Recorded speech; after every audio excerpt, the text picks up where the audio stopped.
and gentlemen, and welcome to this, the November 3rd edition of Beyond the Headlines. My name is Colin Dowe, and as we start every week, thank you so very much for sharing part of your Monday evening with us. So whether you're tuned in to GBN Television, listening on GBN Radio, or any of our social media platforms, thank you and welcome. This evening, we're taking a look at the IMF report, preliminary report, which was released last Wednesday evening after the group from the IMF paid a visit to Grenada. I believe they were on island for approximately 1 week. And in studio with us, we have former Minister of Finance, Anthony Boatswain, former minister, or still minister. You know, in the US model, you get to keep your titles. Yeah. So if I say minister, it's because I'm treating you like the US model. Welcome, and happy to have you in studio. Thank you. My pleasure to be in the program. Excellent. And so I'm not even going to say former again, Senator Christopher Allie, who was the private sector representative in the Senate for quite a number of years. Chris, welcome likewise. Thank you. Pleasure to be here as well. And these are quite important issues. We are on the verge of hearing from government what the 2026 budget would look like. So it is important likewise to analyze the analysis of the IMF group. Former Minister of Finance, share with us. We have a group visiting from the IMF under Title IV. Please explain to us, what does that mean? Why were they here? What is this obligation that they have to visit, review, report? Thank you again. Should I say Mr. Colin.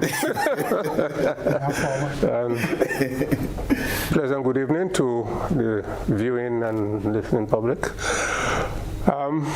There was a time when you mentioned IMF, there was a fear, structural adjustment, austerity measures, But in order to put this report in proper context, I think it is important that we look at the history of the whole thing.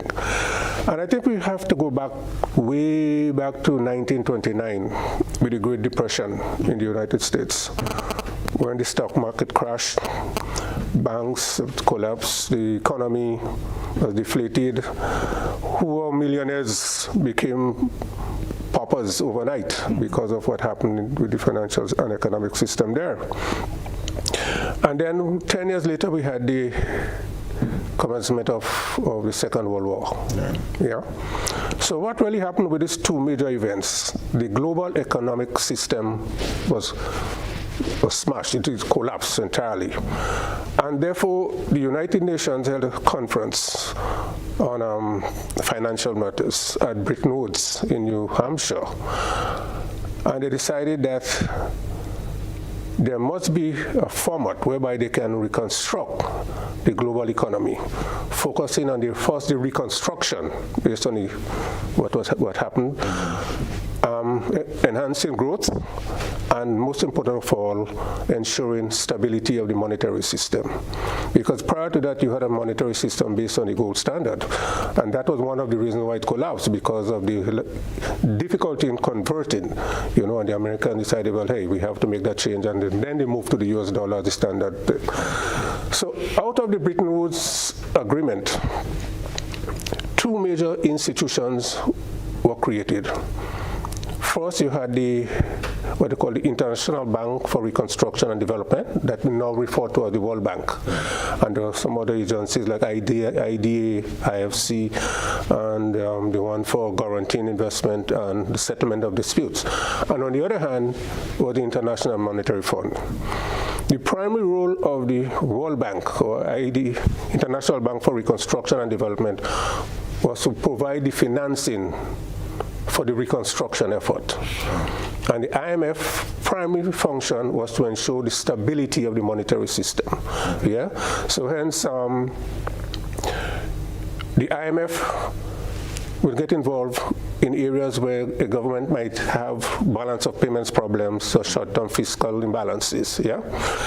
So out of that agreement, Article 4 of the agreement mandated the IMF to hold annual, well, it don't have to be annual, but consultations with member countries, right, to provide the kind of framework and guidance to ensure the major tenets of its mandate, growth and stability, is being maintained. Okay. So hence the reason why every year they come to member countries, undertake consultations. So it's more or less monitoring to ensure best practices, good practices, absolutely, in order to maintain the economies of the country. Economies of the country. Yeah. Okay. Yeah. Okay. So that, in essence, is the background. Okay. For the consultations. All right. And Chris, it didn't seem as though we got bad news. No. By and large, it seems to have been a good review. If you can just share with us, one or two of the things that jumped out to Well, I think generally the review was good for the government in the sense of when you look at what has happened in the economy and what is going on. I mean, with inflation, they're saying that by 2020 it will moderate to 2%, which is a good thing. Mm-hmm. We are a lot of imported inflation, so it's really dependent on what's coming in and the prices. Tariff situation has not helped. But that is positive. The growth rate at GDP of 4.4 this year, although is going to moderate at around 2.3 thereabout, according to the report. You're still getting growth, but generally, the economists like Tony and them will want 4% on average because it really speaks to meaningful growth. Yes, and of course, in that report, construction leads the sectors. Right. Obviously, that we know there's a construction boom in the country. And the government has been able to keep that going since they came into office almost 3 years ago. So that is a positive thing because governments use construction to ensure there is money circulating in the economy. The average man has money in his pocket to buy because you employ a wide range of people in the construction sector. Let's just, if we can just drill down a little bit on this one, because one of the things that was said, I'm just asking though, what is the impact of the rebuilding post-Beryl? And if we can just segregate some, because we understand Carriacou, but is it, northern parishes likewise, for us to just get an understanding of the impact? I agree with Chris in terms of the rebuilding, but I have a problem with the growth data. 4.4%, which is a 1.1% above the previous year. But when you look at the growth, look at the sectors, it's primarily what you call the non-trading sector, right? Infrastructure, construction. Right. And really, what you're doing, you're really rebuilding assets that were destroyed. Right. So in my humble opinion, I consider part of that group being highly superficial, in the sense you have not creating any significant new assets. So it isn't, what I'm hearing is that it's not sustainable growth. It is growth, but not sustainable. But not sustainable, because obviously it will taper off. Right. And as Chris rightly said, those sectors are highly input intensive, utilizing a lot of foreign exchange. So really you will not be getting any significant, or not at all, foreign exchange earnings from the growth of the sector.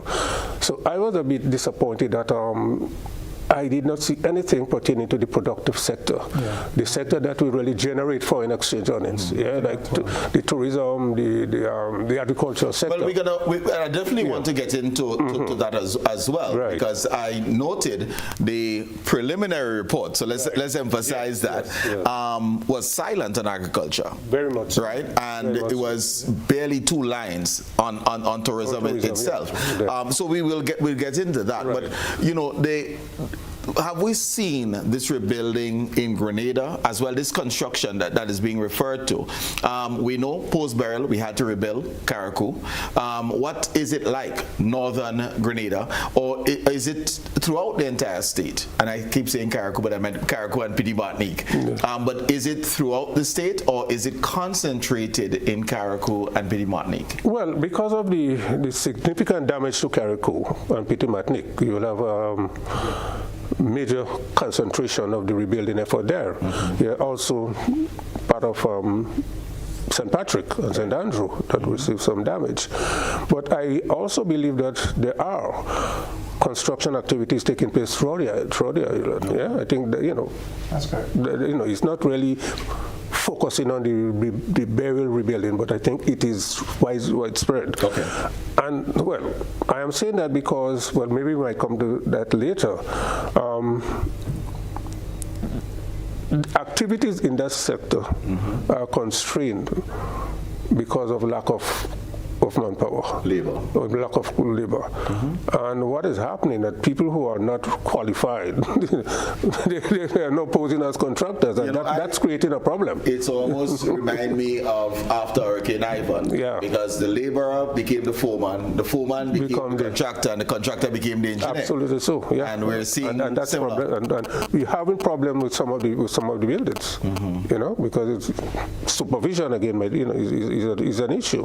So really, we have to rethink the rebuilding and to make sure it is sustainable and it is viable, and we don't have to rebuild and after what we have rebuilt, because we need qualified people to undertake those. And we must build for resilience, recognizing that.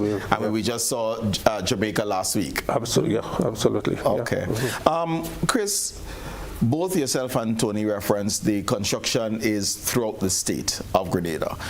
What would you say is primarily responsible for this construction boom, if I may refer to it as a boom? You say, because it's not just rehabilitation or restoration, but it goes beyond that. Yeah, well, I think part of the cause for the boom, or if you want to put it that way, is people are now, when the government changed, there wasn't a significant move by the government to stop things. Projects that had met under the previous government continued, infrastructure works and other projects. And I think people had a sense of confidence in the state and what is happening. The banks and the financial institutions continue to lend in vein of what is happening. So people decided, listen, you know, now is the time I could probably do something. So you're saying it's really confidence in the economy, because I can have the money in the bank. It doesn't mean that I'll invest it in building my private home or expanding on the business. Yeah. So you're saying that there's a sense of confidence in the country, which is what is responsible for that. I mean, as well as, I mean, the mortgage rates in Grenada have significantly come down from 10, 15 years ago. Right. And there's a lot more that the financial institutions are offering. So young people who have a steady job or believe that, you know, in their 20s and early 30s are saying, okay, I might as well do something if they have land and so on. And there's a lot of development in the real estate sector that is pushing that as well. We also have a lot of Grenadians who are coming back home to invest and want to build. And you're seeing that even with CBI citizens are coming and investing in the country in projects and different buildings. So it's all multiplying in that sense, and the construction boom is happening wide. When you look at the hardwares, the major hardwares in Grenada, and you see the amount of cement, the amount of lumber, the amount of sandboats that come into the country and dock, it is significant, the amount. And right now you still have a 2-month wait to get premix cement on most projects. Right. So it tells you there is something happening there, and I believe part of it is the confidence, and part is that, you know, people are deciding, you know, Grenada is their home, and they might as well come and make an investment. So domestic investment, and you can make the point, and just want to tie in, because the other thing tied to the construction and the rebuilding coming out of the report was domestic investment, because that was also cited. Right. What are the areas are we seeing this type of domestic investment? But go ahead and make your point and just tie this in. In addition to what Chris said in terms of what is responsible, we must not forget that over $75 million pumped into the economy as a result of the pension payoff. And part of that money, I believe, you know, went into, you know, undertaking certain construction activities, which hitherto they may not have been able to undertake. So we cannot ignore the fact that that was a significant contributing factor to the pension boom. When you look at the construction, a lot of houses, I think primarily, you know, houses, small businesses. And I don't know if in the construction, if we want to include government investment in terms of roads and schools and things like that, you know. So it's not just the private sector, but I think the government itself is playing a critical role. Look at the number of schools being built now. Right. And I think that is, you know, really adding to the overall construction boom in the country. Okay. You mentioned, and we cited earlier, that the report estimates a 4.4% growth of GDP in 2025 compared to the 3.1 of 2024. I'm wondering, well, we go into sustainability now because we see a shrinking CBI market, and yet still we are experiencing growth. Can we anticipate this spillover into 2026, or would we start having some issues because we're not as liquid as we were? And the report did cite the reserves from the CBI that was within central government. With us not getting as much revenue as we did, let's say 2023 and 2024, where would that leave us? I think part of the issue is we have to be careful when the budget reads, whether we see in deficits and primary deficits that is good. The report mentioned concerns about that. The primary deficits. The primary deficits that may come up. And whether we're going to get a deficit budget as well, that is something that we have to prepare our minds to factor around. Because yes, construction is doing, as Tony cited earlier, rightly so. There's no productive sectors in this. So agriculture, education services, and all of them. There's no productive sector here, and things that could add value to the GDP. So whether we have, chocolate manufacture. So there's no expansion to the economy per se, is what you're saying, which would allow us to earn more and grow. And the foreign exchange. Right. So it puts pressures on certain aspects of the economy. So we have to pay careful attention to what is going to be happening here. The CBI issue, they projected that in the 2025 budget. Correct. That the income is going to drop significantly because of what is happening. And going forward for 2026, I don't know if we're going to see a major increase in that either. It may stay flat when you look at what is happening internationally with migration issues.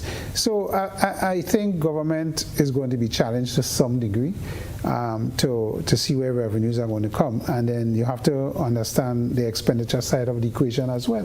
What is happening there, the 4% increase across the public service and so on, the maintaining of these things, and other expenditure items that on social services programs that they have to look at. Mm-hmm. So it is going to be a challenge. And the IMF report, although it indicates that the government has been managing relatively well. Remember, in the Act, they have suspended the primary balance target. Yeah, correct. Right, giving them more room. Yeah. So the report cited that as well. They need to get back on track. And if government continues with that spending on projects like Polaris and so on, then you have to worry about the debt side and the debt to GDP ratio and what is happening. The IMF report has signaled they would like it to stay in the 60% range. Right. But again, that is a management issue and how you do. And if election is close, then the pundits will say we may get an election budget for 2026, and what would that entail and what would that look like in terms of spending and how you manage that and the projects. So it gives us some caution, I would want to see, as to how government will generate their revenues to meet their expectations for 2026. Before we step forward, I want to just one more reflection on the growth that we're seeing. We're clear 4.4% growth as reported. Some people in some quarters saying, yes, the report says growth. If you ask the common man, they're not feeling the growth. What are your thoughts? That's a very good point. 4.4% growth looks good. But we have to understand that economic growth is not economic development per se. It's a contributing. It contributes to economic development, and therefore, when the ordinary man says, "Listen, I'm not feeling it. My condition is the same. I'm not in bed to improve," he's right. But at the same time, the statistic is correct as well, because that is what it is. Is how you construct and measure the strength. Yes. GDP is quantitative. It's a quantitative index, right? GDP per capita, or GDP, that's a development is qualitative. People want to see changes in the quality of their life, and therefore, as you rightly said, if you talk to the ordinary man, this means very little or nothing to him, because he's not feeling it, and it's not because the statistic is wrong. It's just because how it is calculated. Okay. And we must understand that growth is just a component of development. You have to take out of variables. For example, how is that growth distributed? That's another factor. Right. You know? Is it trickling down to the ordinary man in the countryside? I just said, sorry Tony, I just said earlier, if a truckman or somebody in construction say that they didn't have money to spend this time around, you're ready shooting themselves. I mean, trucks on the road night and day. Right. So you know that side of the That side is, yeah. But I think, let me just bear out in terms of what Tony was saying, because if the trucks on the road all belong to one company, it means that drivers are being hired on a salary, but they're not the ones raking in the money to go to the small shops in order for the monies to reach the bowels of the society. That is absolutely right. So it is distributed. And I think they had a report a few weeks or months ago where they interviewed some people in Goa in particular, Right. and vendors on the road, and they were saying they ain't seeing and they ain't feeling nothing. Because as far as they're concerned, it remains the same from when it was to now. Tony's point, that it is not filtering, and if it is in one sector, it's only the people in that sector, nobody else. Yeah. You understand? So agriculture, for example, which is a disaster in the situation we have now. And you know the thing with the fishing thing that's coming up in January, agriculture and fisheries. You could say without any form of bias that this government has paid very little attention to agriculture and what is happening there. We talk a lot about the thing, but you're not seeing any, and even farm roads, agriculture farmers will complain about the farm roads, that's still not in play. And you know, when you look at the Ministry of Agriculture, there is a lot of concern of what is happening in that ministry or not happening in that ministry. You know, and you could go on, and the biggest challenge we have now in the country is labor. Right. And when you add that factor in to the various sectors, agriculture is hardest hit, construction to some degree, because now we're looking to bring in labor from Cuba. Right. You understand? And elsewhere, I agree with that, in the sense that I think our attitude to work in the country needs a lot of improvement. But outside of that, we have serious challenges to get the growth, as Tony is saying, properly distributed in an equitable manner. We see an estimate of 2% inflation by 2028 in terms of moderating there. In 2024, the government lifted the minimum wage, and there was quite a bit of an adjustment in terms of the minimum wage. Is the current minimum wage levels in step with our inflation? Because we now talk about economic development is really about quality of life. Yeah. And if your inflation is outpacing your salaries, you still will be in trouble. You'll not be able to reap the benefits of any growth in terms of economic growth that is taking place. Absolutely correct. Your real wage is diminished, right? Once inflation rate is higher than your monetary wage, yeah? Right. So I think what any government will have to do, look at what you call non-wage benefits. And I think, you know, let's give this government credit for, one, increasing the minimum wage, and bringing in more people on the social program, right? So at least, you know, they have some kind of benefits. But you know, we have to be very careful. I'm skeptical about this inflation rate, and it is projected to decline in the next 2 years. I do not share that. Neither me. I do not share that optimism at all. Because when you look at developments taking place now, I do not see how this reduction will come about. Okay. Yeah. So no one is here from internationally, when you look at food prices and energy prices, it's not projecting internationally in the next few years to go down. Scarcity of foods and what is happening with that, and the trade wars between China and so this I want to drill on, because this is where I was going. We have a number of things, because let's just start with the tariffs. How can we anticipate moderation at 2% with the tariffs that are currently being threatened, imposed, reimposed, removed? Because predictability and stability seems to be out the door in recent months. You see, as people would say, some pundits, and Tony could correct me here, but my understanding of the tariffs is that you're imposing tariffs is between China and the US, big trade war. But the point is, a lot of the items on the tariffs is in our food and our items that we purchase. So if you have a 30% or whatever percent on chips or materials coming from China to do vehicles, the cost goes up. For the average American, same vehicles we import. So our cost goes up as well.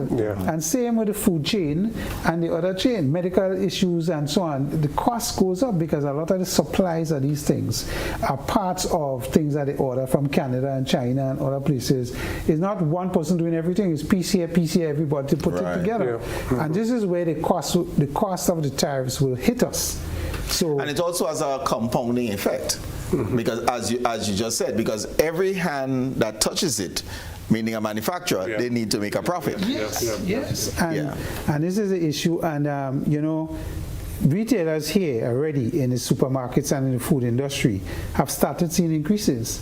They have started seeing increases on food items already, some as much as between 10 and 20%. I mean, when you distribute that, the average increase over the country might be a 0.5 or 0.75 point. But the point is, I like Tony. I don't see where that moderation to 2% is going. I just don't see it. And if Mr. Trump continues with his policies in the U.S. as he has, and the reaction from different countries, Europe and Canada and so on, major producers of food and so on, I don't see where that is. And when we look at charges being the CIF value, cost, insurance, and freight, we talk about how the cost will increase. If you're insuring a higher cost, of course, the insurance will be increased. Are we mitigating against the penalties for, let's say, Chinese-made vessels bringing things first touch the U.S. before coming to Grenada, which also can impact our freight costs? So all of this goes up and compounded. Recently, you know, they had a thing about, and Trump disagreed with it, International Shipping Maritime Agency, about increasing with its greenhouse effect with the petrol, and they wanted to impose a fee. And a lot of people was against the fee, including Antigua Prime Minister came out and spoke about it. Trump, and rightfully so, because we would have gotten the back end of that and significant increases in freight. So they put a hold on the vote in the UN. It didn't go through as expected. So that is something that we need to monitor as well. But how can we shield ourselves from all that we have mentioned? Because if that moderation at 2% is to be realized, I'm the forever optimist here, right? So how can we protect ourselves against all of these importers, Tony? Yeah, you're a net importer, so I don't know how you will shield ourselves. You're net importers. You know, I prefer that, Tony, because Gibbe's ideas here, I prefer the thing that we have very little leverage to pull, very little levers to pull, I should say. And one of the things that has to be looked at is the fact that VAT is a thing that is a consumption tax, essentially. We have the lowest VAT in the region at 15%, most people at 17% and going up. Government needs to see what levers they have to adjust certain things so that people, if the net imported inflation on basic food items increase, how they could leverage that. So, for example, widen the base of things that are zero exempted. Because government have a net neutrality issue when it comes to revenue. They must have their revenue because of the bills. So you don't want to take away and not maintain. So I was saying probably could expand that base, increase the rate on the VAT, and keep the revenue neutrality where it needs to be. But you need to look creatively at these things and see if there is room for doing things like that. Because if the inflation continues to rise, the average man on the street who consumes the basic items of food and so on is going to feel it significantly. And any government in a position will collapse. Because when you're hurting people's pockets. But the financial system is described as stable. We also saw that, and I believe we will agree that the banks have been quite liquid, and by virtue of that, it seems to be moving towards being more lenient in the issuance of loans, etc. Having seen that, we also saw a call for increased regulations on the non-banking members of the financial sector, meaning the credit unions and the insurance companies. Your thoughts on this? I saw that, and I was wondering, what are the main reasons? the credit unions, as we know, have been expanding rapidly over the past years.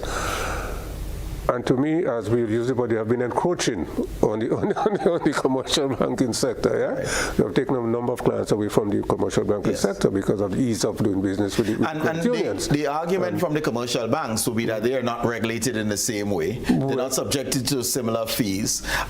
Their debt ratio is not monitored as stringently, and I'm not saying that GAFIN is directing their duties. So that has been the arguments from the commercial side. Right. And that is why I believe the IMF is saying, hey, let us look at the credit union in terms of regulation, right?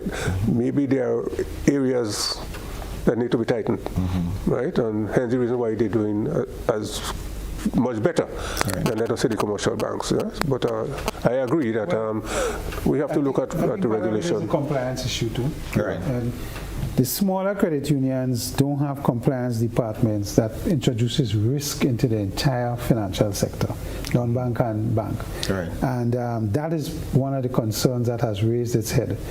I mean, we have recent, soon to come, and the act passed in Grenada is the Credit Bureau, which is going to help them manage the NPLs as well, the non-productive loans. So these are things that you need to see enacted quickly. And I keep saying, in the credit union movement, the smaller credit unions need to amalgamate to some degree to deal with the compliance issue, because you could target these smaller credit unions in terms of money laundering and what can happen there, and put risk in the system. Right. So this is something I think the report... So when you say the amalgamate, it means that you can have a risk department that serves several credit unions rather than the credit unions coming together, because we ask the credit unions to fold into one, that probably not going to happen, but they can contract for the service. Yeah, and you see the big credit unions like the Arisers and the Nexus and so on, they have compliance departments, but it's an expensive department to run. Right. It is not cheap. So a little credit union, and I call it, I don't mean Riversally, but Riversally is small compared to the Nexus and so on.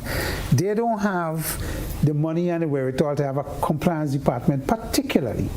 So you have to form some arrangement with the bigger ones to have compliance and to develop that aspect, because GAFIN is going to be under pressure to ensure that that is done properly. Well, let me ask you, what does this mean, this recommendation, and if implemented, and as you mentioned the Bureau coming through, what does that mean for the organizations, meaning the credit unions, and what does that mean for its members? Because, you know, big business coming and squeeze the small man out, again, it may be the perception. No, I think the issue of credit in the country in general will improve in terms of quality, because the credit unions as well as the banking sector have issues with NPLs, non-productive loans, and people. So people will move from bank to bank or credit union to credit union when they have a suspect credit rating.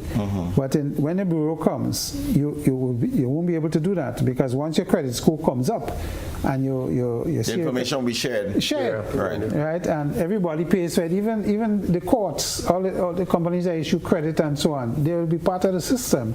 So the average Grenadian needs to understand that, and understand that you have to know manage your affairs better, so that the quality of the loans and the quality of the portfolios in these organizations will improve. And that could only help us.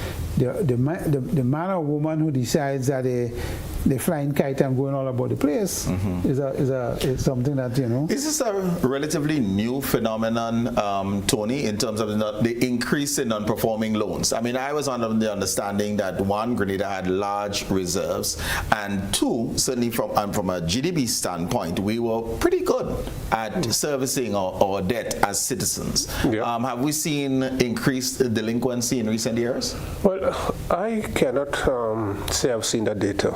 Yeah, but the general thinking is that that is under control. Right? I think the banks are more, well, let's say they're tighter now in terms of the credit and the monitoring of, payments. So I do not see that as a major problem going forward, that an increase in NPLs going forward. Okay, all right. That's it, no. All right, it is time for us to take our first break. So viewers and listeners, we'll take a break. We'll be back shortly.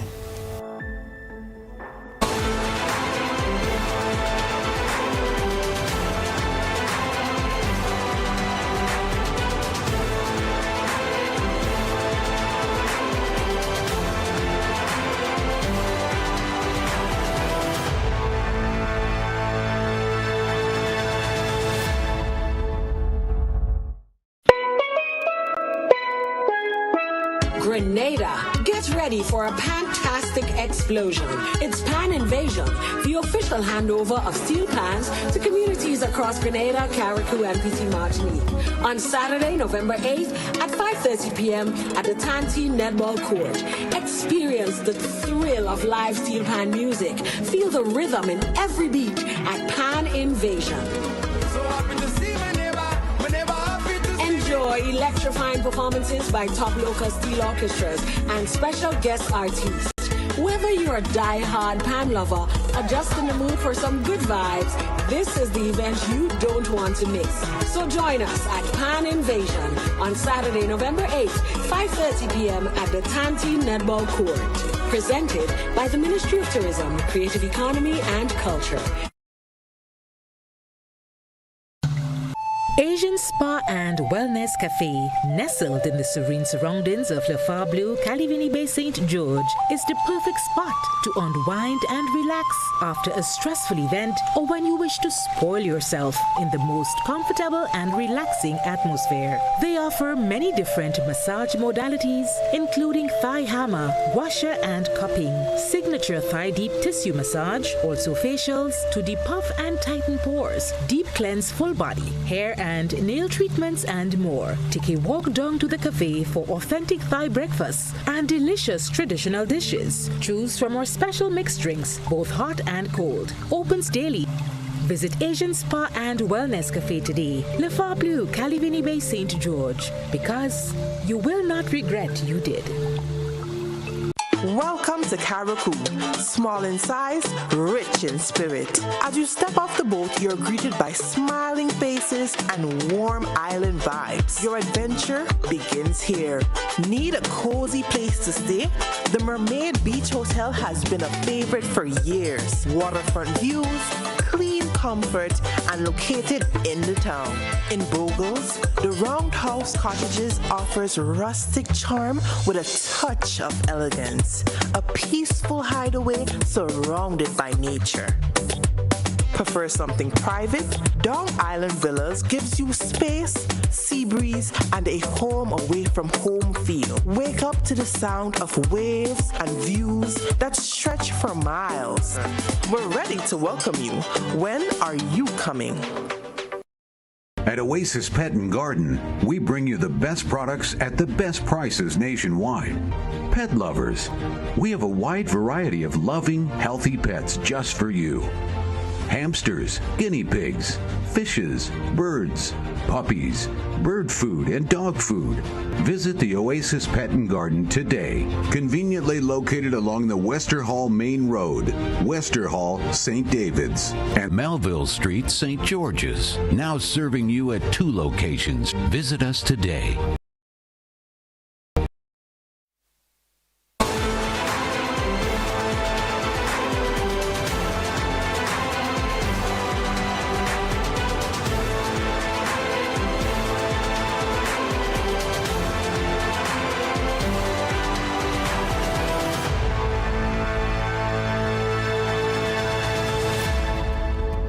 Back, viewers and listeners, we're discussing Grenada's IMF review. Recently received preliminary report with Mr. Anthony Boatswain and Mr. Chris Allie.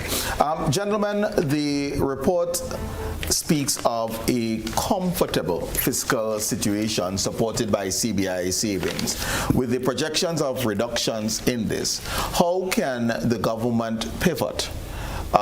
Recognizing the reduction from CBI investments from our traditional sources. What are some of the ideas we can do? Well, Colin, that word comfortable, I'm uncomfortable with that comfortable.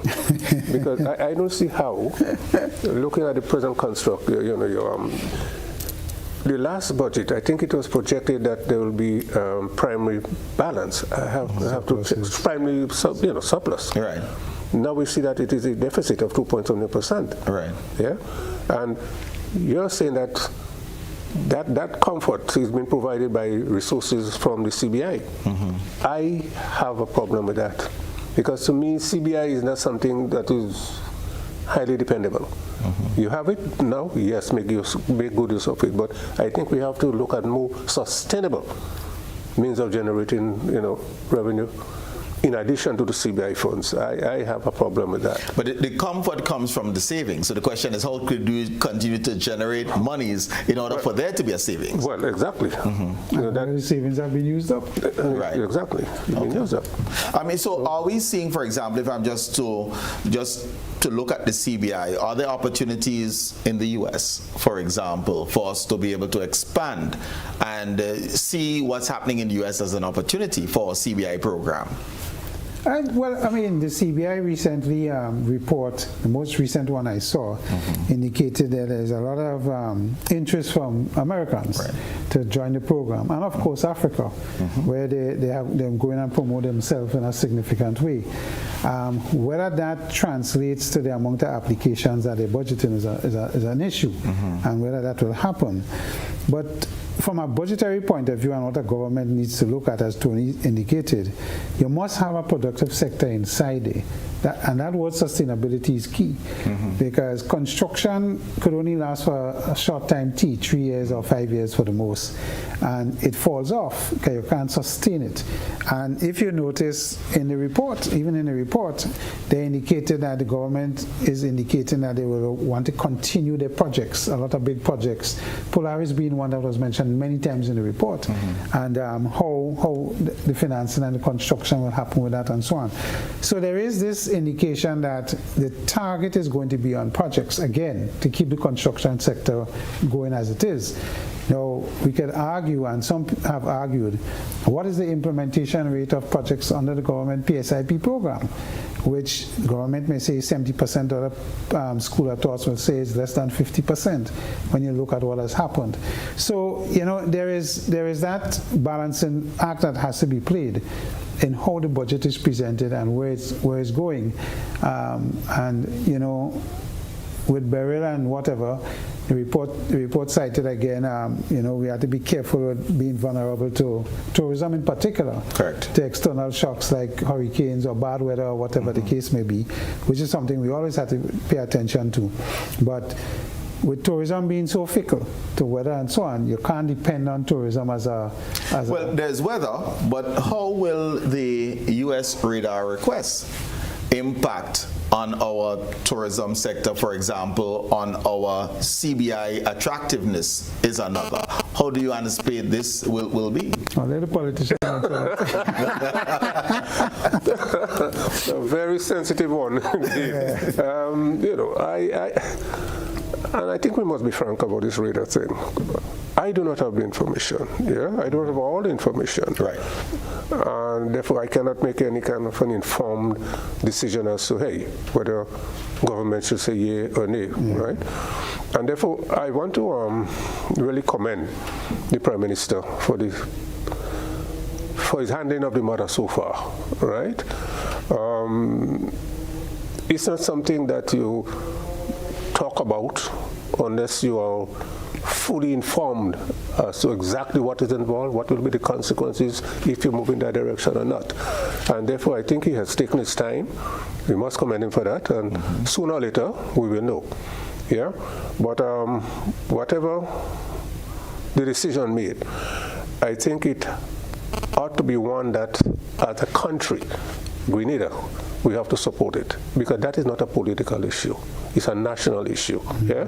And I also want to commend the opposition for not speaking out of turn, because they too do not have the information. But I do hope that once it is done, everybody will coalesce and say, hey, this is the direction. Nobody should try to make any kind of political football out of an issue as sensitive as this one. Are you therefore of the school of thought that this matter is so sensitive and so important, is not something that has to go to Parliament, and especially if there will be asymmetry of information. So it's not necessarily something that we go to Parliament and have a wide debate on in order to make a decision, because not every player will have all of the information. Absolutely correct.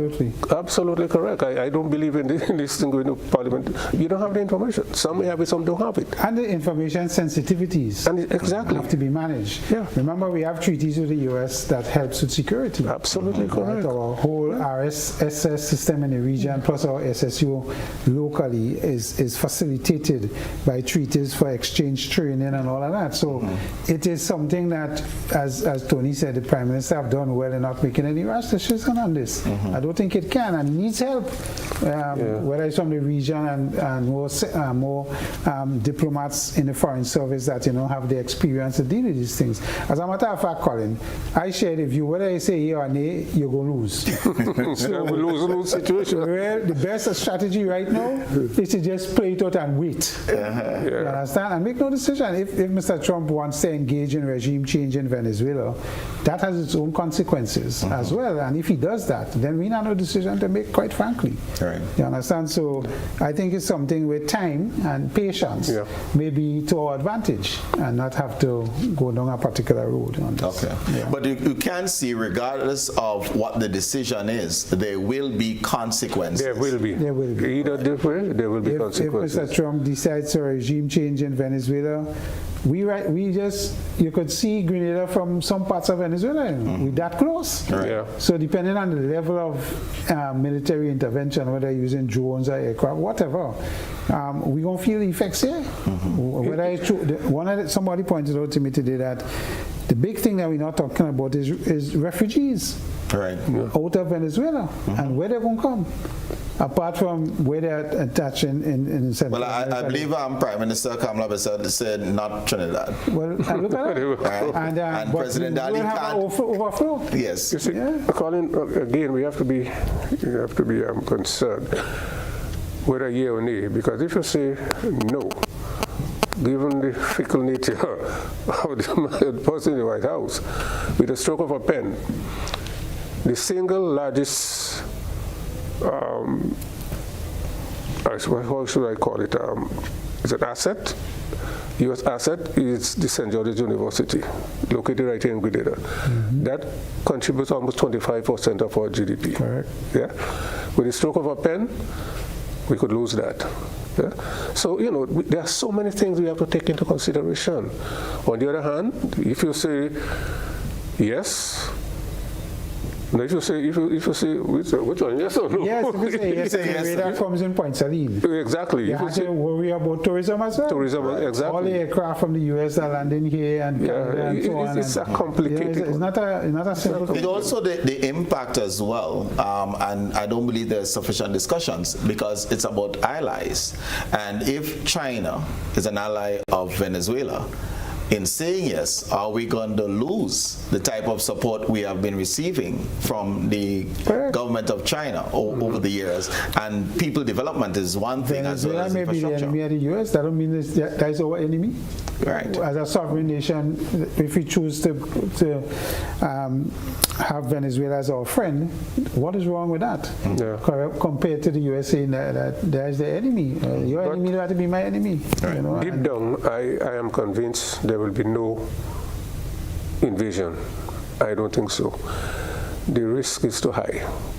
Let us look at it. Both China and Russia have interest in Venezuela. Significant interest. I can't see the U.S. moving in there without any kind of reaction from these two major countries. We are in a multipolar world, not one country could just do as it wants. Right? So there's a check and balance there, and I think the U.S. is aware of that. So there will be a lot of grandstanding, a lot of intimidation. I am hoping that you are correct. I believe good sense will prevail. I don't think so. Wonderful, and the optimist in me, I'm angry with you. Good. One of the things, there were a number of risks, both positive and negative, that were cited in the report. One of the things were the project overruns that the government will have to guard against. If you can just cite some of these issues as to why they were cited in the report and some of the consequences. Well, Colin, as you know, we have a serious implementation deficit when it comes to project implementation in Grenada. And that is costly. Project overruns. And I think there are a number of factors we could identify and responsible for that. Maybe poor management and supervision might be one, but a critical one again is the lack of technical expertise to deal with these projects. You don't have the skilled labor, you don't have the management expertise to deal with it, and therefore the project just drag on, costly, and that is a major problem. I think unless that is addressed, okay, we'll have serious I want to add something to what you say that. I think sometimes we get confused with efficiency of implementation and bureaucracy of the government. We have departments that has come to say, okay, Ministry of Implementation is to try and get around the bureaucracy or get rid of the bureaucracy, which is, to me, is not about that. Government bureaucracy is government bureaucracy. There's certain things in government by law that you have to follow, whether it's procurement policy, tree estimates, whatever.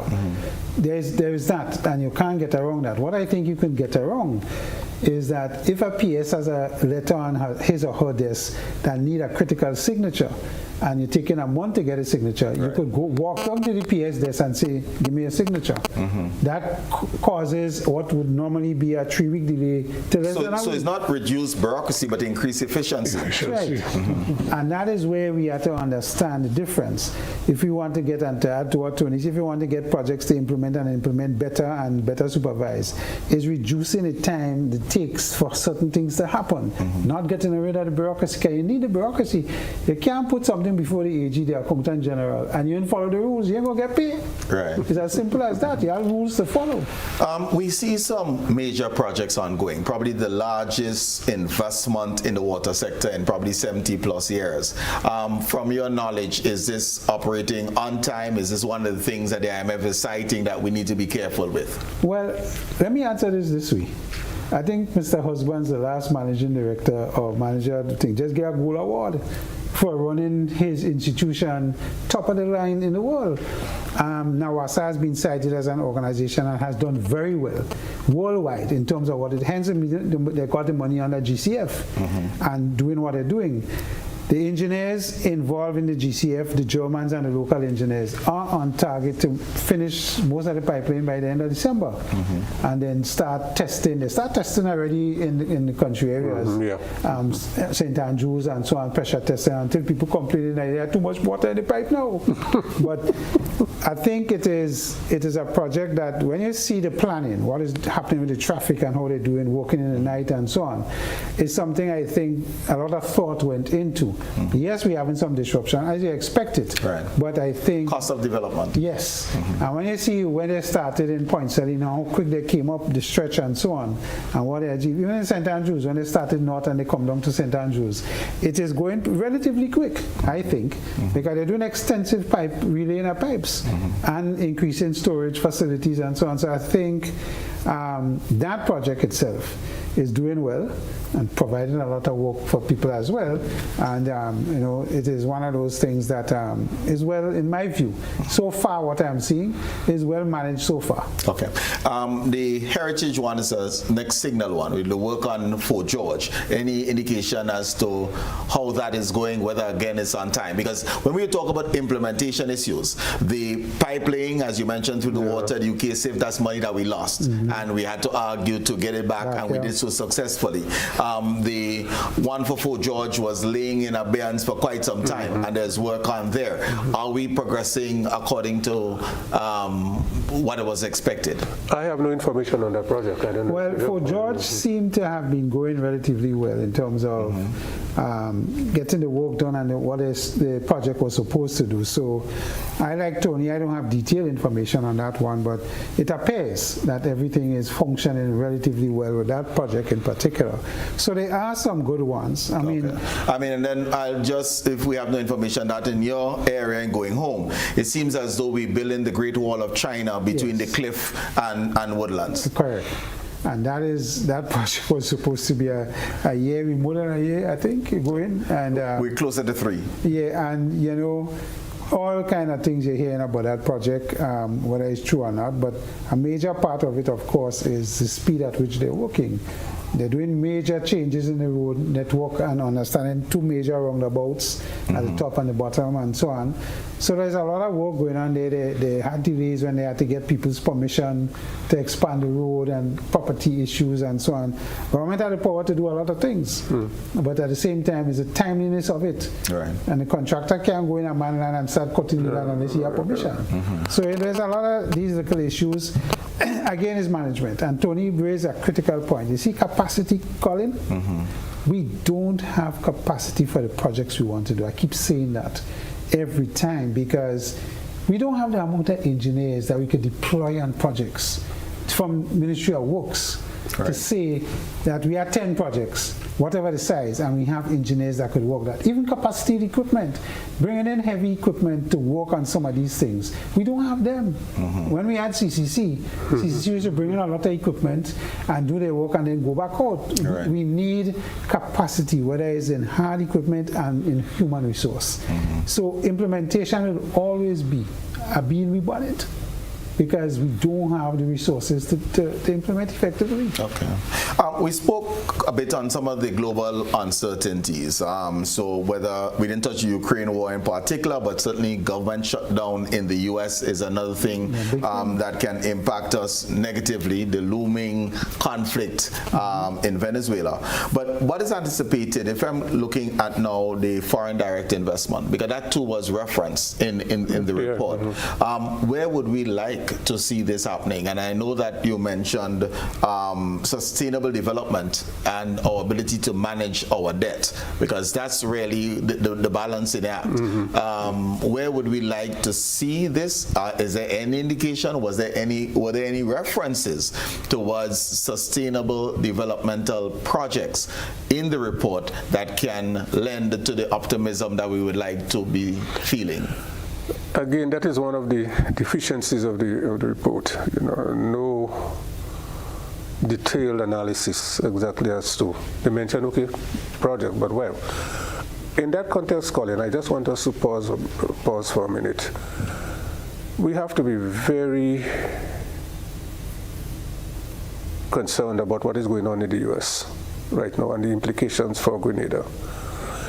By all indication, the U.S. has abandoned globalization and moving into that kind of protectionist mode. Yeah, we have all these tariff walls. That will impact us negatively. USAID, that agency that used to provide assistance, that has been scrapped. So there is no such thing. Going back to these tariffs not only affect the consumers, but people who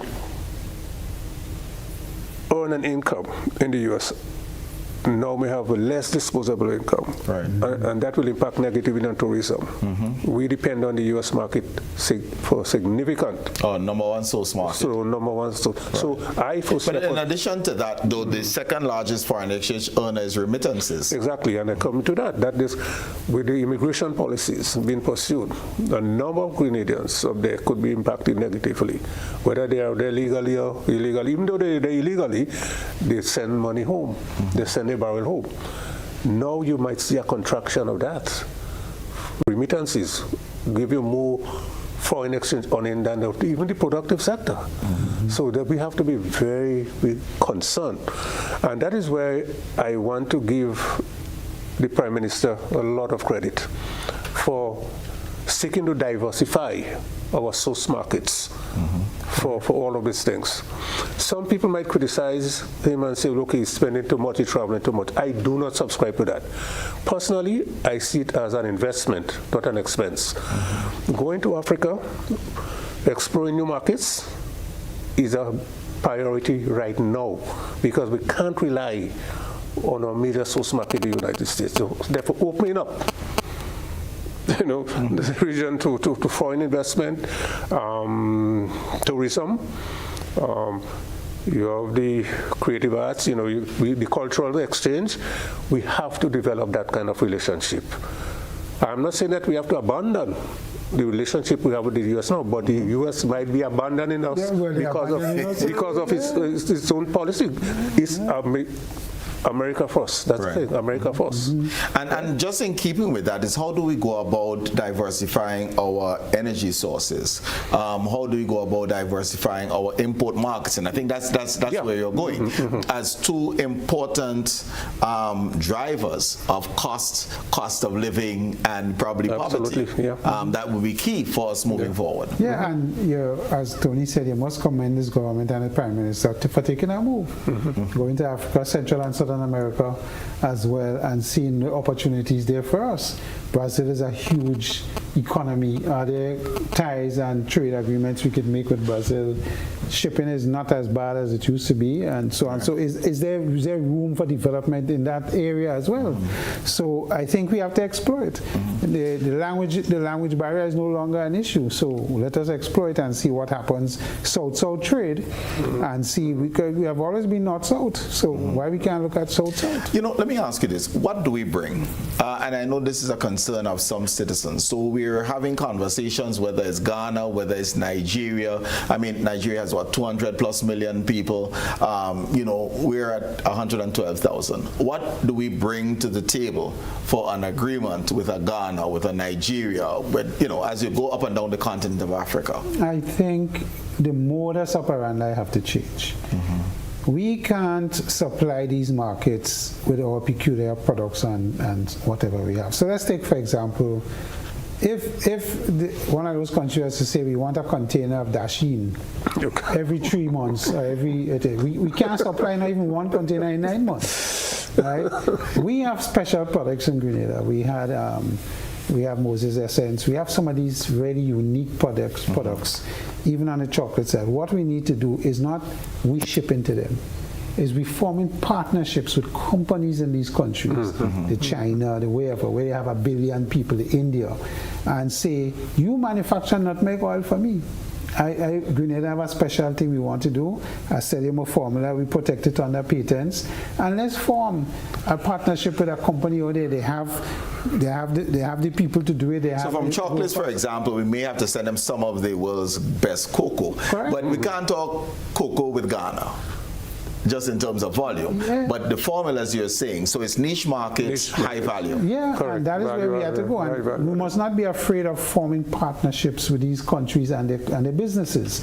We traditionally have been family-run businesses, and we scared to form these partnerships when the nutmeg spray, the one that for pain, you know, nutmeg and so on. We need to form these partnerships. There's no sense we trying to hold a $5 million business when you could go to India and sell that, and you get $100 million business and you get the royalties. Right. It moves instantly, and we have to change the mindset. So I am all for they coming and seeing what we could do, but we need to market ourselves differently. In that we ain't producing, we can't produce for you. Volume, right? The volume. So give me 2 companies. And we also can't import because we only 112, so we're not even a tongue. That's right. So, right? Yeah, so come, let me talk. Let's talk, but I talk in partnership. I'm willing to patent, sell, and so on. Let me talk. It is exporting the knowledge that we have. That is where the key has to be, and not in the product. We just can't do it. Okay. All right. We've been trying for years, and we'll never make it. Absolutely correct. It is time for our final break, so we'll take a commercial break, and when we come back, we'll invite you to join us, 440-1252. We'll be back shortly.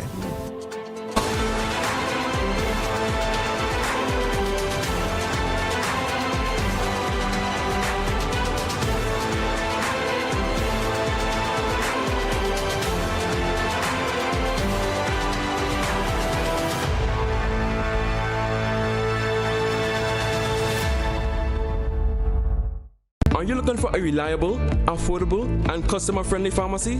Look no further than Hills and Valley Pharmacy, the nation's leading healthcare products and services provider. We are committed to serving you at convenient locations. Find an extensive and affordable selection of prescription and over-the-counter drugs and medical supplies at Church Street, Hillsborough, Carriacou, Jubilee Street, Grenville, St. Andrew, near the bus terminal, and Halifax and Grenville Street, St. George. Our committed team is always available to offer valuable assistance for managing your health and wellness. Discover the additional benefits of our wholesale distribution on Halifax Street and our Medcare Center on Grenville Street, where we provide in-house physiotherapy, massage therapy, doctor consultations, and eye care services. Our commitment is to satisfy all your healthcare needs, including competitive prices, loyalty rewards, and special discounts for seniors. Contact us at 435-6904 and WhatsApp 535-4734. Choose Hills and Valley Pharmacy. Remember, your health is our business.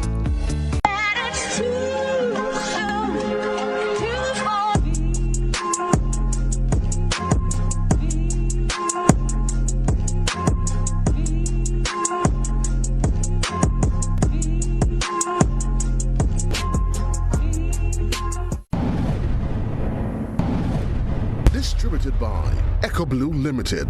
Visit us on the Lansepine Main Road or call 405-4818. Greater convenience, smarter control. That's the power of myaccount.grenelec.com. Pay your electricity bill online. Submit service requests. View your billing history. And with e-billing, going paperless has never been simpler. Sign up at myaccount.grenelec.com for access anytime, anywhere.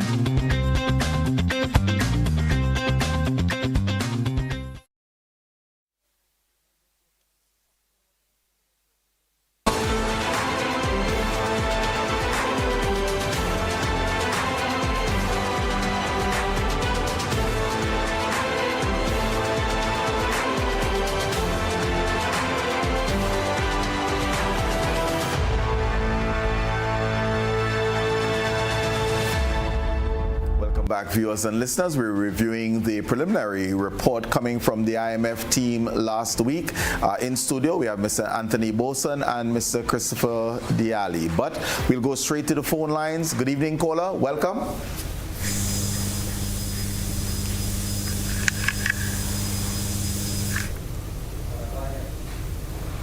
Yes. Go ahead, caller, please. All right. Well, I don't hear no. Yeah. Okay.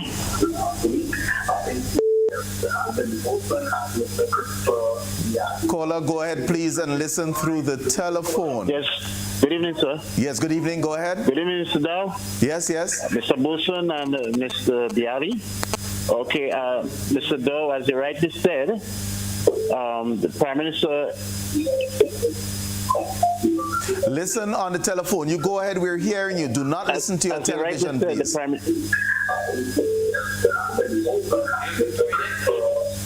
Hello?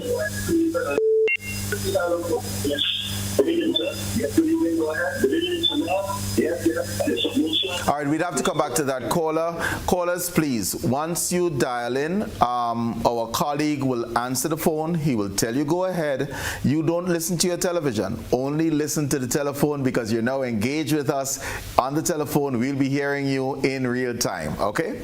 All right. One of the things cited was the management of the state-owned enterprises and statutory bodies, and it was signaled that the government needs to bring this more or less under its fold because it's part of the public debt or assets. What are your thoughts on this, and is this something new by way of appeal?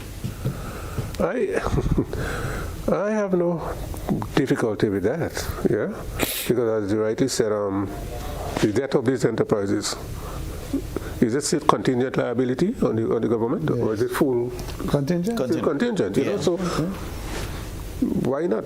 Okay. We have another caller. Supervision. Good evening, caller. Welcome. Yes, sir.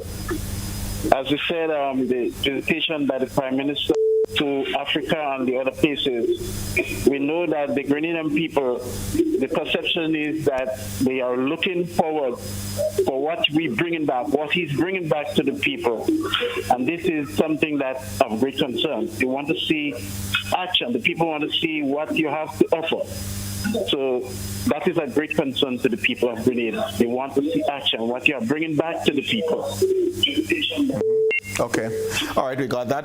The caller really is saying, when will we see the return on investment, you know, in terms of these trips? We have to be realistic. You make a trip today to engage and to establish framework for, you know, cooperation. I don't think any realistic person will say, well, hey, I want to see what you bring back today. Mm-hmm. If you plant a seed today, you bear fruits today. Right. You know, so I see it as an investment now, mm-hmm, that will yield benefits in the future. So we need to have conversation with our nutmeg farmers because the nutmeg tree doesn't mature until 7-8 years. Definitely. And, it's not for now, it's for the future. And I think I must say that the Prime Minister is visionary in that regard.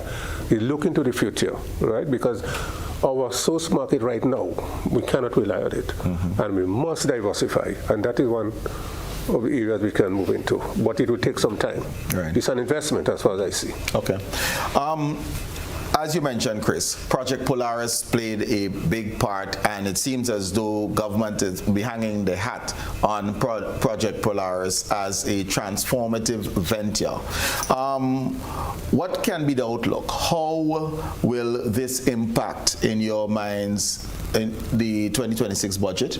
And what does proper mobilization look like, starting with that 2026 budget? Well, I mean, first of all, the concept of Project Polaris is a good one. You cannot say it's a bad one. Health and what happens in the health sector in our country will always be something, an area that needs to be improved and worked on. So from that perspective, yes, the initial information coming out about Polaris is that they're building a hospital on 10 acres, 200 and something million, 250 million thereabout. And of course, what will be engaged, the land is already secured, so is developing it. The part where the wellness part is going to be developed later, and the hospital. Okay. Now I believe we have a caller online, so we'll come back. So good evening, caller. Welcome. Good night, gentlemen. First of all, I want to say to the gentlemen, I think they're making a lot of sense. I sort of concur with a lot of what they're saying. But I think that the Prime Minister is caught in a very serious position, and he's having problem with making a straight decision. And I know it's not an easy decision to make, but the Prime Minister seems to be not in a position to really get out of the position or to maybe speak out, because since before he told us he going to address us and that matter. He come back and he still cannot address that matter.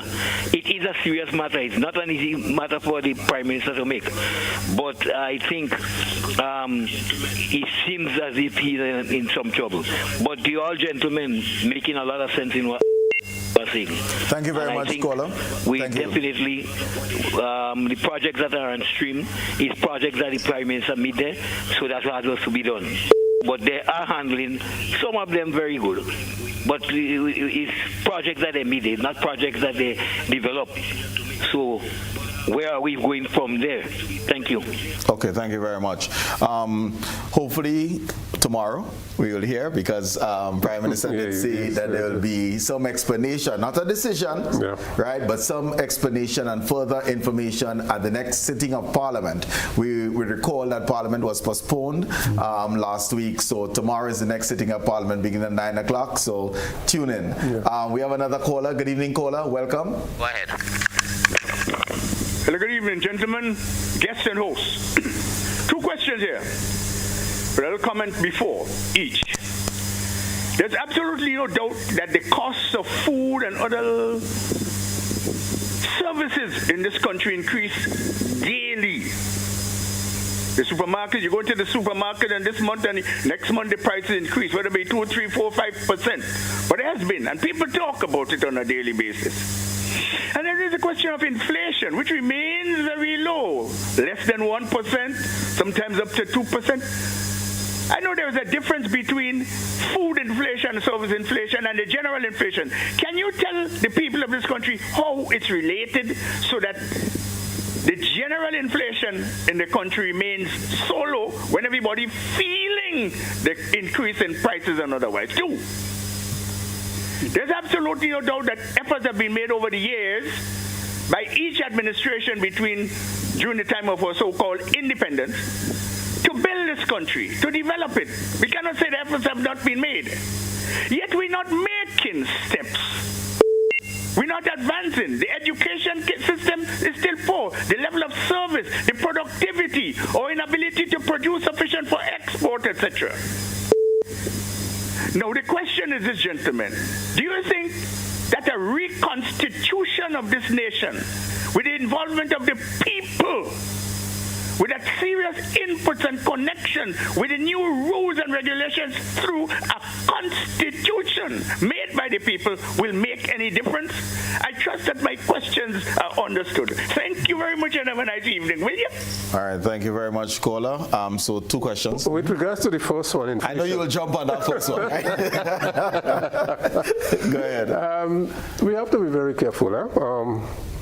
Because as you rightly said, someone goes to the supermarket and they see the price of an item way up there. Say, how you could tell me inflation is 2% when the price of that item? We have to understand how the price index is constructed, right? The consumer price index, which is equivalent to the inflation. We are looking at a basket of goods. Right. It's a multiplicity of goods from different, food, transportation, health, a wide area. And you put that in what they call a basket, a weighted basket, and you get the average increase, right? So 1 or 2 items increasing does not constitute inflation. Especially if it's not weighted as if it's not weighted, exactly. You have items that are not weighted. So, the figure is not wrong. It's just that it's our interpretation and how it is constructed. It's an index, average index, a weighted average index of many items. So while you might see 1 or 2 items increasing, others may not be. But because you're buying that item and you say, oh, the price is high, inflation, that is not inflation. If 2 or 3 items does not constitute inflation, it's a basket, and the average increase of that basket. And that was the point that the caller was making, because we might be balling, and inflation can be steady. And it could be steady, because what is being impacted? Is what is being impacted within that basket. Right. Okay. Yeah. Chris, that leaves you with how do we foster development? Because all politicians are well-intentioned, from the caller's point. How do we foster this national development, sustainable development for the prosperity of our people? Well, constitutional reform or constitutional change is not a subject we like. When we try to make adjustments in the last constitutional things that were put out, the particular changes, and you call for consultation and you call to talk to the people on what it is and what it is not, you got very little attendance and poor attendance. So there does seem to be an appetite for that kind of discussion. I'm not saying that it should not happen or it shouldn't go one way. We have had a lot of experts talk about how we should change our constitution and do certain things differently, and all of them may be valid. But our people seem not to be interested. They look at that as, these guys in this area talk and how it affected me and my pocket and my daily living. Right. And they don't see the interest. I believe there is not that interest. In recent times, we have had a lot of more interest, and Dr. Francis Alexis and his team have been doing a lot of work in trying to get people educated on the Constitution and what is needed. But the more participation we have from our people in how we decide what we decide for our future is the way to go, generally. And this should be about a national decision and not party politics, because I think that's what happened to us on the previous occasions. It became political football and downhill. Yeah, and it's unfortunate that when we talk in these things, we bring in the politics, and we shouldn't. It's like when we do the 2035 developmental plan, it's not about the politics, it's about the country and the areas we have cited for development, whether it's education, health, whatever it is. And being finite, it must be us, because one Grenada we have and our resources are finite. We have another caller online. Good evening, caller. Welcome. Okay, thank you. I'll switch up to talk to Colin. Mr. Dowe. Yes. Go ahead, please. You told me go ahead. Yes, go ahead. Go ahead, please. Mr. Dowe, good night. And good night to your panel. Good night. Yes, we listen to the conversation. I'm not hearing anybody speaking to me. Go ahead. Go ahead. You just go ahead. We are hearing you. Oh, they're hearing. Yes, I'm calling regarding the farm roads. Are you hearing me? Yes, we are. Yes, we are. You just go ahead. Yes, I'm calling regarding the farm roads. There are many roads that the government need to open. I'm talking about the farm roads leading from Marquis into Walker. And lots of lands there, and people are unable to get to and take their products out. So is it possible that the government could concentrate on the farm roads and outer minor roads? Thank you. Thank you very much. I think, Chris, this is a point that you made earlier, and the silence that we have had, certainly within this IMF report on agriculture in general.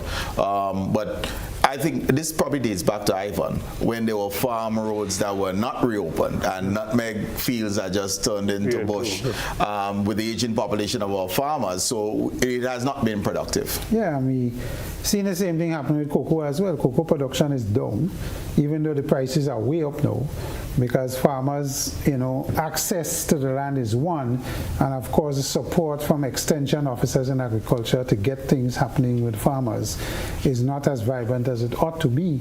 So we have issues. We have issues in that particular sector, and something that, in the last 2 or 3 budgets that we have seen, agriculture features low in terms of monies and budget allocations. It is primarily among salary paying and meeting the salaries of people in there, and we had to bring in fisheries into this conversation. No, it's one, because it falls on the same.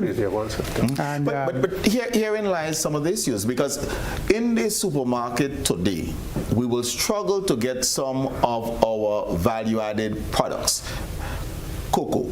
So let's look at the local cocoa powders. Let's look at the chocolate bars. We're not seeing them. We have quite a few producers. We have about 5 different companies, but there seems to be a shortage on the local markets, at least from what I'm witnessing. Well, there's capacity issues, and Diamond and what has happened in Cocoa Association and where they're going to Mount Horn now is a tragedy with the management and what is going on with Cocoa Association. And I always am very critical about these 2 associations and the composition of the boards, and I think no government has the will and to want to say the testicular fortitude to make the changes that is necessary to get these organizations to function as they ought to. And we have still been, plagued with all the problems. You started off with Diamond. Diamond is an excellent area for producing chocolate. No, they had to shut down Diamond. They gone to Moncton, which was supposed to be white chocolate, and now they're doing dark chocolate. I mean, what is going on, with these value-added things? We saw what happened with nutmeg and nutmeg oil. It's just unbelievable. I don't want to say no other adjective. Because Juve seemed to be off the shelves as well. Yes. So, there is a struggle. And here we have quality products not being brought to market. So from the farm roads, as the caller would have indicated, to the produce that we anticipate. And it's not just cocoa. And you're frustrating the farmer. Right. You're frustrating. Why should I go and reap cocoa and I can't get what I need to get for it and value added or otherwise? You were speaking on Project Polaris, and I just want to get back to that. What type of spend will give you confidence? Because, that we are going about this the right way. We secured the lands. I think it is 84 acres or thereabout. 10 acres will be dedicated towards the hospital component. But what type of spend makes sense? Do we have the capital, human capital expertise to deliver from the building stage to the outfitting? I think the spend, what they have projected at $250 million for the hospital is infrastructure, and it has to be equipment and human resource. But one of the things, remember, Grenada has pivoted a while ago on primary health care, and we need to develop that in conjunction with whatever you do in the health sector. Right. And I am the one that believes that we cannot offer every service. In the OECS and in the CARICOM region, if Barbados is going down the oncology route, dealing with cancers and so on, and developing that industry, do we need to do it in our own facility? Right. Similarly, for when you're doing kidney treatment, dialysis, do we need to become the dialysis center or not? We cannot do everything. Right. And we need to have that factored into the project. It's good and nice to build a nice building, but have we decided what our signature product will be at this facility? It doesn't appear to me. We're talking wellness. The wellness part on the other 74 acres is going to be developed but not by us, but by private investors, inviting private investors to do what they have to do, training hospital and all of that, which is lovely concepts, nothing wrong with the concepts, but how do we effect it and get it operational, and that is the key. Remember, we have a lovely structure in Guelph that was built recently by the Chinese. We don't seem to be able to resource it from an equipment point of view and from a human resource point of view. So people on the western side don't have to run down to General Hospital here if they have the appropriate x-rays and all of that is required for dealing with issues on that side. And you hear about this project and you believe it's excellent in terms of what you want to do, but you worry about how it's going, and as you say, what is going to be the signature thing that we offering that is going to give us the kind of, and then the 250 million, will the average Grenadian be able to go there if you don't have NHI in place? Well, of course, I was going to ask about the NHI, but alongside that, so whereas the report didn't speak of national health insurance, they did caution of us being able to budget for operational costs and maintenance, which is something that I don't believe that governments or administrations have done well. So I'll go to the former Minister of Finance on this one, because it almost seems we build something, but it needs to be maintained. The operational costs, we want to cut a ribbon and then we walk away, not recognizing what it will cost for it to be functional. Absolutely, and I think Chris made a point, what we have in Guelph, beautiful. But in terms of operation, we have serious constraints.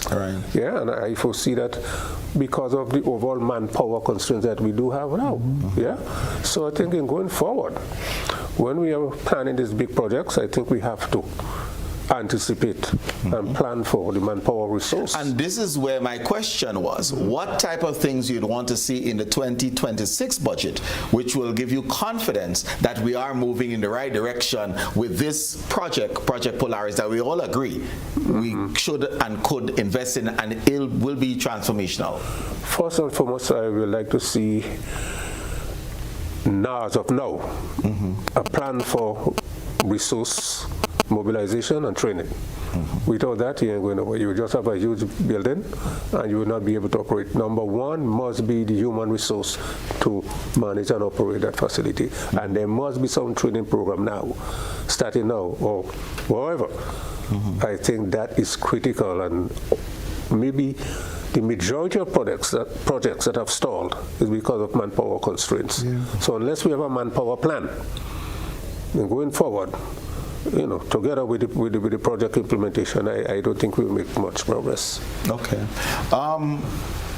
There was a call for deepening the linkages between tourism and the rest of the economy. I also looked at one of the upside risks was the tourism capacity. So it seemed to be signaling, meaning the report, one, we need additional room stock, and two, we need to have both vertical and lateral integration of the tourism sector into a wider economy. Your thoughts on this? I share the concerns here because, I still believe in the tourism sector.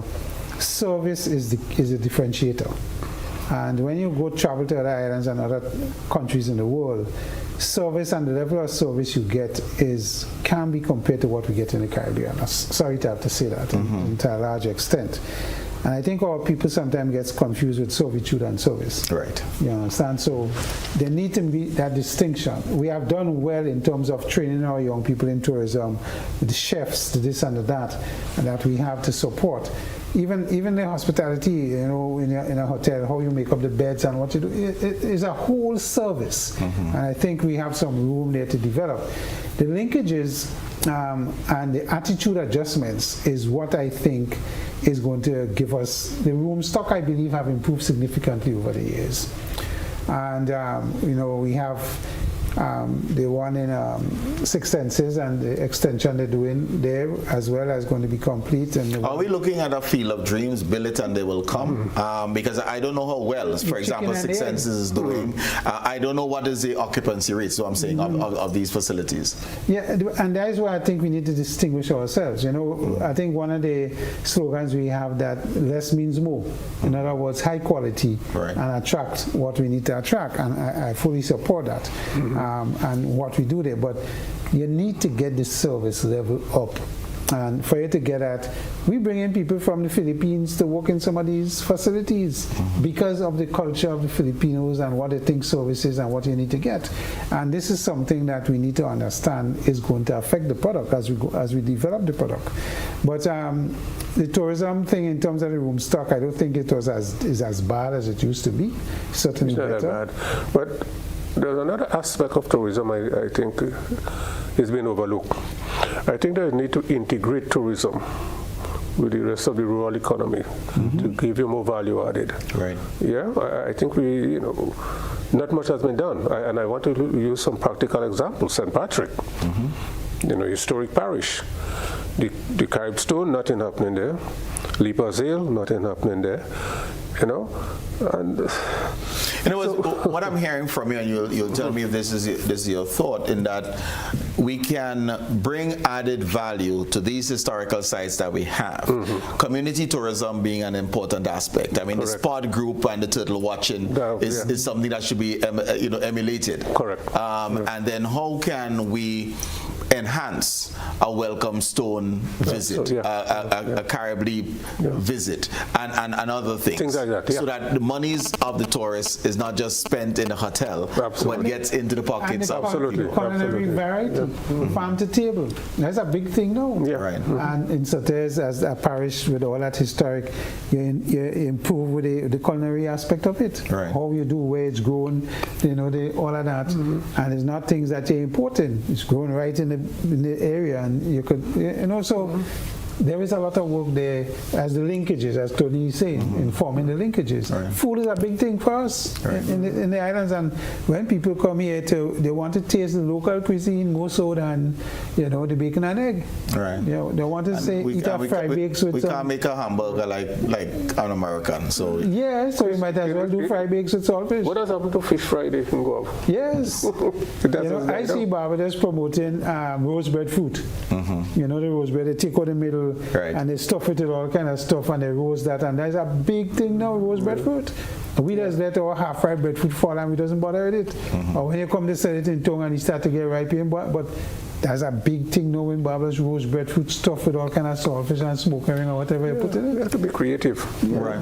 What would you like to see in terms of targeting our youth in order to accomplish some of the very things that you cited would be important? Because I think as we project towards a 2026 budget, we'd want to see investment in our young people to ensure that we and they are on a sustainable path. Colin, ever since I was in the Ministry of Education, I've been articulating for some radical change in our education system. We are too inclined towards this academics, and not enough focus given to skills development. We downplay an institution like NULO, but NULO turns out, in terms of people who get employment, a very high percentage. Whereas some of our people go to regular schools, 12, 14 subjects, and they are unemployed. So I think, we have to reconfigure. More emphasis must be placed on technical and vocational education and skills training. Otherwise, we will have that manpower paradox of high unemployment coexisting with skills shortages. We have to address that as a priority in going forward. You and I just come out in a conference on that. Correct. Correct. Yes. Ministry of Education had this whole thing about talking about the value of TVET and what it brings to the academic part of your training as a student. And the use of AI, of course. One thing I don't use the term anymore of skills training. I've adopted the stance that you train animals and you educate people. So these technical and vocational skills we need to educate on. We also may not or ought not to buy in the misnomer that it is not academic. Yeah. You can't touch a car today. Yeah, that's true. If you're not skilled in IT and physics, etc. People learn differently. Yeah. So they come to the knowledge in different ways. But I think part of the challenges that we have as we share this information is that we have one on a pedestal here and we the other one as, you know, a fallback. The problem I have there, Colin, someone will go to a secondary school for 5 years, and at the end of the 5 years, you recognize that that child can make it, and then you send him to a school. That is a waste of time. Correct. Total waste. Absolutely. Correct. And that is what they think. And that's the problem conference we was have. trying to change. Yes. Yeah. How do you get from Form 1 introducing TVET skills? Absolutely, you have to do that. Alongside the academic Learning centers are able to identify the interests and strengths of our students and also how they learn so that we're able to channel them appropriately. Yeah. And this probably is the type of investment we'd want to see in a 2026 budget as we prepare for, you know, the transformation of our economy and country. The education of our young people has to be changed radically. AI is another one that's going to significantly change how we see and do things. And it's primarily from an efficiency standpoint. Right. Because what AI is particularly going to address is time. Time to do certain things are going to be cut drastically by the use of AI positively. And what you do now with the extra time that you have on your hands, that is the challenge going forward. And here TVET comes in appropriately, whether it's plumbing, whether it's masonry, whether it's electrical, whether it's fixing an ordinary washing machine. Now you can go with your phone, take a photo of the washing machine, upload it to AI, and AI tell you exactly what to do and what the problem is after you prompt it up. We have a new thing called prompt engineering. Right. We never had that before. AI introduced this thing called prompt engineering. Wow. Because, you know, it is garble. Because when you started learning IT, I know one of the things you know is garbage in, garbage out. So if you don't prompt AI appropriately, it will be garbage out. Yes, garbage out. So you're actually people developing this qualification called prompt engineering, so you know exactly what to tell it and when, so you can get appropriate answers. We're out of time. So we just need from both of you some final comments, and you can look towards some of the recommendations of the IMF report and basically give some advice to government as they sit to finalize the 2026 budget. If you start with me, I think the Minister of Finance and his team is going to have some challenges for 2026 and the budget. The world environment is not easy. And we're seeing things happening rapidly, and what we knew as probably norms are no longer norms. Education, AI, the effect, digitalization, all the goods and the bad, both good and bad things are these things. And it costs us as a small country. And then, of course, we face the issue of human resource and what is happening there and resourcing. So it will be interesting to see where the government puts its emphasis in the budget for 2026. Construction, I expect to be one. Tourism, I expect to be one.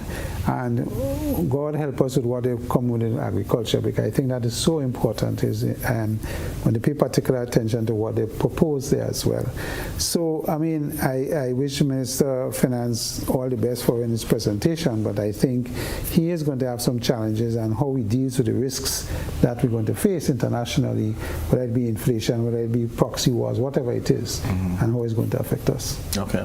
Tony? Yeah, well, you know, first of all, let me say that the report is a relatively good report, yeah? It's one I think the government can use to access funding, development funding, and therefore I think they should take full advantage of that, notwithstanding some of the constraints and the weaknesses there. But in terms of moving forward with the budget, the number one recurring decimal is that of poor implementation of projects. It makes no sense. You're planning all these big projects. And when it comes to implementation, you don't have the skills, you don't have the manpower resource. Right. Therefore, along with the budget, I would like to see a manpower plan. Yeah? For all the projects you want to undertake. You don't tell me you want to spend X, Y, Z. It looks good.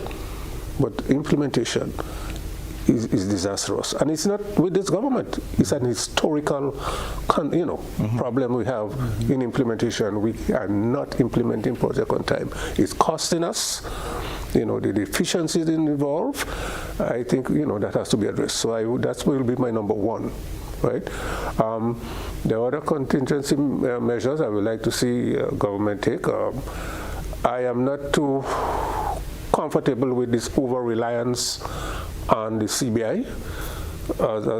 I think it provides a kind of false comfort to the government. I have some CBI resources, so I don't have to scratch my head to see how I could do other things to get to them. We have to look at more sustainable means of government generating revenue to finance its activities. Yeah, CBI is good. I like the idea of the government looking beyond our present market construct, the U.S. And again, I said I want to commend the Prime Minister for his initiative in moving beyond our shores and looking to the African countries, for some kind of linkages. So all of this. And for those who say, he's spending too much, I say, maybe he's not investing enough. Right? We need to invest, because you cannot be a prime minister sitting home and making this kind of contact. You cannot send a junior person to make initial contacts like that. The prime minister must be there, and he can't go alone. He must have a team with him. So let's not beat on this thing that the prime minister is spending too much money on travel. Let us look, and we must hold his feet to the fire. Let us see the results. They must just give us some, not now, but tell us what will be, you'll be getting out of these things down the road. And I think people will be more comfortable with this travel and not be too critical about it. Okay. Thank you so very much, Mr. Anthony Boatswain, former Minister of Finance, and Mr. Chris Allie, former Senator for Private Sector. Thank you both for your sharings this evening. Truly appreciated. And to you, ladies and gentlemen, for giving up part of your Monday evening as we discuss the IMF report. Good, positive report, but we want to see implementation, of course. And whereas we relied on the CBI program, probably some of the CBI monies can be spent to sustainable development projects, and they be advertised for CBI investment so that we can be on a sustainable pathway, recognizing the need to diversify. My name is Colin Dowe. It's been an absolute pleasure being with you, and I look forward to being with you again in the next 6 days, 22.5 hours. Have a good evening. Pleasure.